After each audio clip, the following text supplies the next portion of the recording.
সমষ্টিয়ে ৰাইজৰ মনৰ বতৰা আমি প্ৰতিটো সমষ্টিত গৈ সাধাৰণ ৰাইজৰ মনৰ বতৰা ল'বলৈ চেষ্টা কৰিছোঁ কাৰণ নিৰ্বাচন সমাগত ইতিমধ্যে প্ৰতিটো সমষ্টিতে নিৰ্বাচনী যি তৎপৰতা আৰম্ভ হৈছে প্ৰতিগৰাকী প্ৰাৰ্থীয়ে নিজৰ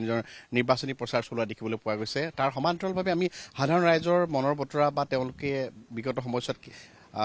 বিশেষকৈ তেওঁলোকে কিবা পালে নে নাপালে তেওঁলোকৰ সমস্যা শেষ হ'ল নে নহ'ল বা তেওঁলোকে কেনেকুৱা এজন জনপ্ৰতিনিধি বিচাৰিছে এইবাৰ সেই সকলোখিনি পাতিবলৈ চেষ্টা কৰিছোঁ আৰু মই বৰ্তমান উপস্থিত আছোঁ নাওবৈচা বিধানসভা সমষ্টিত এটা ঐতিহ্যপূৰ্ণ এটা সমষ্টি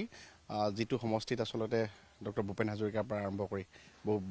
বিশিষ্ট ব্যক্তিয়ে আচলতে ইয়াত কাৰ্যকাল বা প্ৰতিনিধিত্ব কৰি গৈছে গতিকে মই অকণমান সাধাৰণ ৰাইজৰ ওচৰলৈ যাবলৈ চেষ্টা কৰিম তেওঁলোকে কি ভাবিছে এইবাৰ তেওঁলোকৰ সমস্যাবোৰ সমাধান হ'লনে নাই সেই গোটেই কথাখিনি আমি পাতিবলৈ চেষ্টা কৰিম কেইগৰাকীমান বয়োজ্যেষ্ঠ ব্যক্তি আছে তেওঁলোকৰ ওচৰলৈ আমি পোনে যাম আমি প্ৰতিটো সমষ্টিতে ৰাইজৰ মনৰ বতৰা ল'বলৈ চেষ্টা কৰিছোঁ এইবাৰ নাওবৈচা সমষ্টি বিভিন্ন সমস্যাৰে জৰ্জৰিত তাৰ মাজত আপোনালোকে কিবা বিগত কাৰ্যকালত কিবা পালে নে নাপালে নে বা এইবাৰ কি ভাবিছে অকণমান মই জানিব বিচাৰিছোঁ আমি ভাবিছোঁ এতিয়ালৈকে আমাৰ যিবিলাক সমস্যা এই সমস্যাখিনি আমি ভাল ধৰণে একো সুবিধা পোৱা হোৱা নাই ৰাস্তা ঘাটো ভাগি ছিগি কিছুমান এদায় হৈছে আৰু বৰ্তমান আমি ভাবিছোঁ যেই নাহক ৰাইজে উপযুক্ত প্ৰাৰ্থী বিবেচনা কৰি ভোটদান কৰিব তেনেকৈ আমাৰ মনৰ ভাৱ আমি বহু চৰকাৰ আহিলে বহু সমস্যা আমাৰ থাকিল আমাৰ যথেষ্ট এতিয়া বয়স হ'ল আমাৰ ৮৬ বছৰ বয়স এতিয়া আমি বিশেষ কিছুমান আঁচনি কাম কৰা দেখা পাইছোঁ কিন্তু সেইবিলাকেই সমস্যা নহয় গতিকে আমাৰ বিভিন্ন অনুষ্ঠানবিলাকত আমি যি ধৰণে সা সুবিধা পাব লাগে সেই ধৰণে আমি এতিয়ালৈকে পোৱা হোৱা নাই আৰু আশা ৰাখিছোঁ ভৱিষ্যতে যিসকল আহিব তেওঁলোকে যাতে আমাৰ সকলো সমস্যা সমাধান কৰে তাৰে আশা আমি কৰি আছোঁ ধন্যবাদ জ্ঞাপন কৰিছোঁ মই আপোনাৰ ওচৰলৈ আহিছোঁ তেখেতে কৈছে সমস্যা বহুদিন ধৰি আছে এই সমষ্টিটোত এটা সময়ত ভূপেন হাজৰিকাদেৱেও ইয়াত প্ৰতিনিধিত্ব কৰি গৈছে গতিকে আপোনালোকে কি বিচাৰে বা কেনেকুৱা ধৰণৰ পৰিৱেশ হৈছে শেহতীয়াভাৱে নহয় এতিয়া ধৰি লওক আমি আগতে যিখিনি বস্তু পোৱা নাছিলোঁ কিছু বিশেষকৈ আমাৰ যিখন আমাৰ নাওবৈচা সমষ্টিৰ ভিতৰতে খাৰকাটিত যিখন ৰগানদীৰ ওপৰত দলং দিলে সেই দলংখন দি আমাক বহুতো আমাৰ ৰাইজৰ বহুতো উপকাৰ হৈছে বুলি আমি ভাবোঁ ইয়াৰ ভিতৰতে এতিয়া ধৰি লওক আমাৰ যিখিনি চৰকাৰে এতিয়া হেৰি লৈছে এইটো কি কয় আঁচনিবিলাক সেই আঁচনিবিলাকত ধৰি লওক এইটো কৰিব লাগে যি পাব লাগে তেখেতক দিয়াটো যত্ন কৰিব লাগে আৰু তাৰ ইয়াত যাতে কোনো নেতা পানীনেতা নোলায় সেই কথাটোলৈ লক্ষ্য ৰাখি চৰকাৰে কামখিনি কৰি গ'লে নিশ্চয় আমি উপকৃত হ'ম বুলি ভাবিছোঁ এইবাৰ কেনেকুৱা হ'ব যেন লাগিছে নিৰ্বাচন বিশেষকৈ নাওবৈচা সমষ্টিটোত নাওবৈচা সমষ্টিটোত সমস্যাবিলাক বহুত বেছি আছে আমাৰ বিশেষকৈ ৰাস্তা ঘাট পদূলি আৰু বিশেষকৈ আমাৰ শিঙৰা নদীৰ মাথাউৰিৰ সমস্যাটো এইটো বিশেষকৈ ভিতৰুৱা অঞ্চলখিনিত বহুতো অসুবিধা হয় বিশেষকৈ শিঙৰা নদীৰ মাথাউৰিৰ মানে এইটো যিটো পানী হয় সেইটো এই ভিতৰুৱা অঞ্চলখিনিত বঙালচুক গোসানীবাৰী এইখিনি যিখিনি অঞ্চল গড়চিগালৈকে ধৰি এইখিনিত বহুত অসুবিধা হয় আৰু আমাৰ আগতো নাওবৈচা সমষ্টিত ভৰতন ডাঙৰীয়া আমাৰ MLA আছিলে তেখেতক কিন্তু আমি সকলোৱে আমাৰ পূৰ্ণ উদ্যমে নাওবৈচা সমষ্টিৰ মানুহে মানে বিধানসভালৈ নিৰ্বাচন জিকাইছিলে কিন্তু তেখেতক আমি ভুমুকি মৰাও নেদেখিলোঁ দল হিচাপে আমি কোৱা নাই কথাটো প্ৰাৰ্থী হিচাপে কথাটো কৈছোঁ কোনোবা দল বা কিবা দল বুলি আমি ক'বলৈ যোৱা নাই কিন্তু প্ৰাৰ্থী হিচাপে তেখেতে এই নাওবৈচা সমষ্টিটোত ভিতৰুৱা অঞ্চলবিলাকত বা আমাৰ ইয়াতো ক'তো এটা ভুমুকি মৰা নেদেখিলোঁ কিন্তু বৰ্তমান আমি যিজন প্ৰাৰ্থী বিচাৰোঁ আমাৰ ৰাইজৰ মাজত যাতে আমাৰ সমস্যাবিলাকৰ লগত জড়িত হৈ থাকে তেনেকুৱা এজন প্ৰাৰ্থী বিচাৰিছোঁ আমি এবাৰ গুৰুত্বপূৰ্ণ কথা ধন্যবাদ জ্ঞাপন কৰিছোঁ মই অকণমান আপোনাৰ ওচৰলৈ আহিছোঁ কি ভাবিছে এইবাৰ কি হ'ব যেন লাগিছে মই সকলোৰে নমস্কাৰ জনাই মই ক'ব বিচাৰিছোঁ আমাৰ বিশেষকৈ নাওবৈচা সমষ্টিটো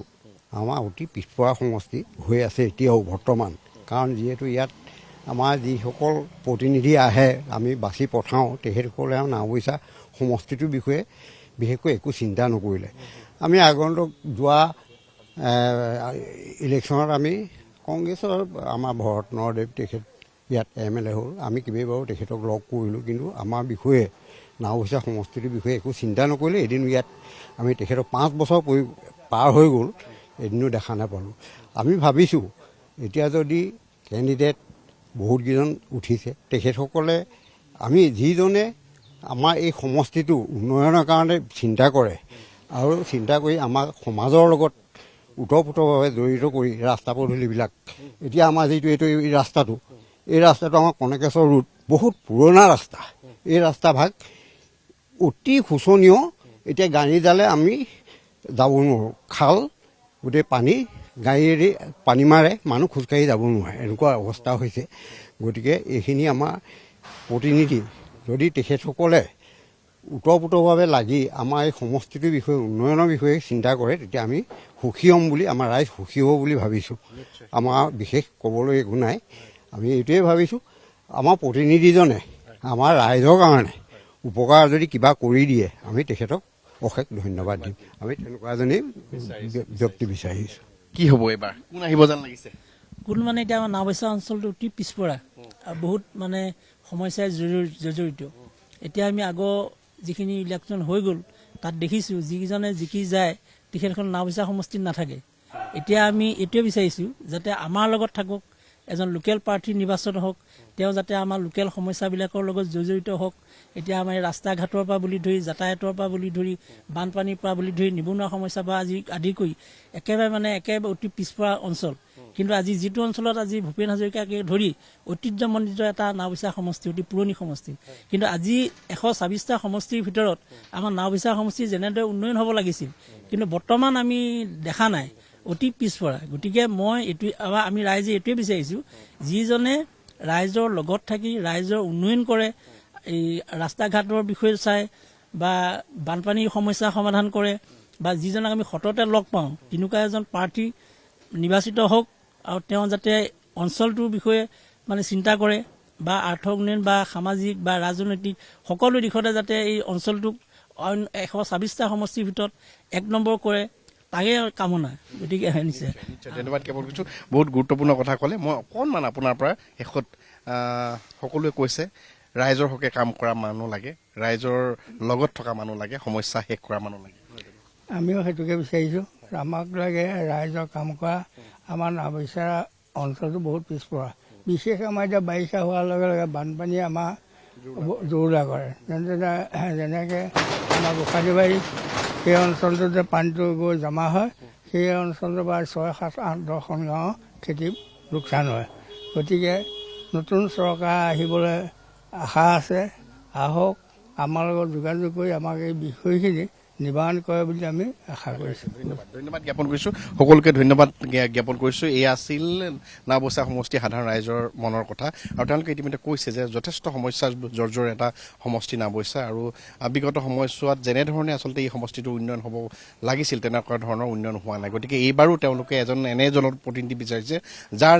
জৰিয়তে সমষ্টিটোৰ যিখিনি সমস্যা সেই সমস্যাখিনি সমাধান হয়।